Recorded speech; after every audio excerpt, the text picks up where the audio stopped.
Hello student, hello प्यारे बच्चों। आज हम पढ़ेंगे चैप्टर नंबर 10। हम लास्ट वीडियो में 9 चैप्टर कंप्लीट कर चुके हैं। इस वीडियो में हम चैप्टर नंबर 10 को पढ़ेंगे। क्लास फर्स्ट की बुक है मेरे पास ऑर्किड की, एंड ये वीडियो आपके लिए है। आपको लेसन अच्छे से समझना है। उसके बाद अब हम फिर बुक वर्क फिल करेंगे। तो चलिए लेसन को समझते हैं। तनु एंड द डक। तनु और बत्तख के बीच में क्या बातचीत थी वो हम इस लेसन के अंदर पढ़ेंगे। तो चलिए, bye mummy I am going to the park. ये कौन कहता है? ये तनु कहती है अपनी मदर से कि bye mummy I am going to the park, कि मैं पार्क जा रही हूँ।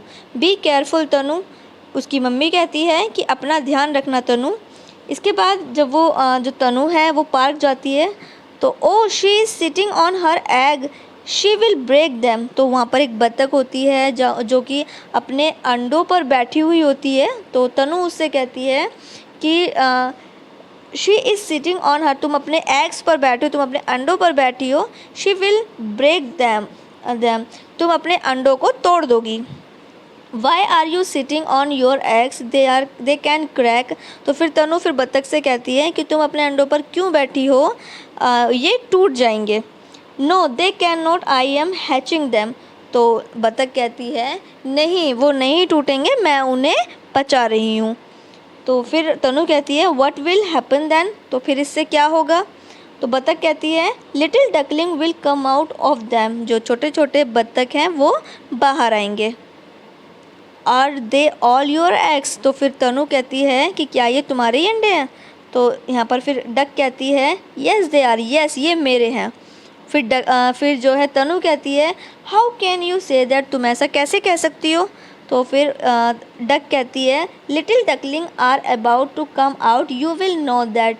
तो डक कहती है तनु से कि जो छोटे बच्चे हैं, जो डक के जो छोटे बेबी होते हैं उनको डकलिंग कहते हैं। तो वो तनु को बताती है कि जब छोटे डकलिंग बाहर आएंगे, छोटे बत्तख बाहर आएंगे, तब तुम खुद देखना।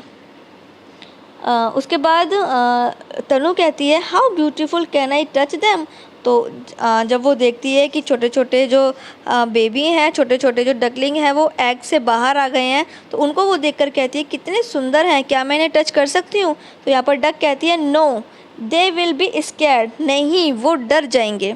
इसके बाद तनु कहती है you can come to my home, I shall give you a place to live. Tanu कहती है कि तुम मेरे घर आ सकती हो, मैं तुम्हें रहने के लिए जगह दे दूँगी। डक कहती है the pond is our home, जो तालाब है वही हमारा घर है। वी आर गोइंग देयर, और हम अपने घर जा रहे हैं। नेक्स्ट पेज पर देखिए, पेज नंबर 30 पर they can be drawn in the pond. तो यहाँ पर तनु कहती है कि ये छोटे छोटे जो डकलिंग हैं वो डूब जाएंगे।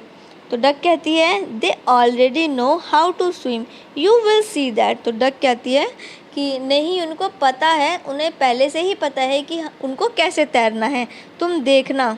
तो तनु कहती है गुड लक, ओके ध्यान रखना, लिटिल डक एंड डकलिंग। तो वो उनको गुड बाय करती है और कहती है कि अपना ध्यान रखना, छोटे डक और उस जो लिटिल डक थी उसको वो गुड बाय करके फिर चली जाती है। तो यहीं पर ये जो चैप्टर है वो कंप्लीट हो जाता है। इसके बाद हम करेंगे इसके क्वेश्चन के आंसर, जिसमें फर्स्ट वाला क्वेश्चन में पूछा है वेयर डिड तनु गो, तनु कहाँ गई? तो आंसर है तनु वेंट टू द पार्क, तनु कहाँ गई थी? वो पार्क में गई थी। सेकंड पर देखिए what was the duck doing to the eggs, जो डक थी वो एग्स के साथ में क्या कर रही थी? आंसर है the duck was hatching the eggs, जो डक थी वो उनको बचा रही थी। 3 वाला देखिए what happen when an eggs in hatched, क्या हुआ जब एग्स टूटे? तो क्या हुआ? When egg in hatched little duckling come out of it, जो छोटे डक थे, लिटिल डकलिंग थी, वो एग्स के बाहर आ गए। 4 पर देखिए where did the duck go with her duckling, duck अपने बच्चे यानी डकलिंग के साथ वो कहाँ चले गए? तो the duck went to the pond, वो तालाब में चले गए। विद हर डकलिंग, अपने बच्चों के साथ, अपने डकलिंग के साथ वो तालाब में चले गए। इसके बाद देखिए बी वाला राइट हु सैड, किसने कहा, किसने कही थी ये बातें? तो किसने कही थी? बी केयरफुल तनु, किसने कहा था ध्यान रखना तनु? तो ये कहा था मम्मी ने, तनु की मम्मी ने। तो आपको मम्मी फिल कर लेना है। Why are you sitting on your eggs, तुम अपने ही एग पर क्यों बैठी हो? किसने कहा था? तनु ने। Little duckling will come out of dam, किसने बताया था कि छोटे डकलिंग बाहर आ जाएंगे? किसने बताया था? डक ने। How beautiful can I touch them, ये किसने कहा था कि क्या मैं इनको टच कर लूँ? किसने कहा था? तनु ने। यू विल सी दैट, तुम देखना, तो किसने कहा था? डक ने। तो इसी के साथ में हमारा बी वाला भी कंप्लीट हो गया है। अब देखिए सी वाला आपको खुद से करना है। वर्ड्स दिए हुए हैं, चैप्टर हमने अभी अभी पढ़ा है, तो चैप्टर में से यही चैप्टर के ही वर्ड्स हैं जो कि मिसिंग लेटर हैं। आप चैप्टर फिर से पढ़िए और इन वर्ड्स को कंप्लीट कीजिए। इसके बाद देखिए डी वाला, सम एनिमल ले एग्स, कुछ एनिमल ऐसे होते हैं जो एग्स देते हैं, जैसे हैन, बर्ड, स्नेक। मैंने फिल कर दिया है, वो आप जो है यहाँ पर फिल कर लीजिए। कुछ एनिमल्स के जो नेम हैं वो आप फिल कर लीजिए जो एग्स देते हैं। ऐसे ही कुछ एनिमल ऐसे होते हैं जो सीधे बेबी देते हैं, जैसे डॉग, लॉयन, शिप।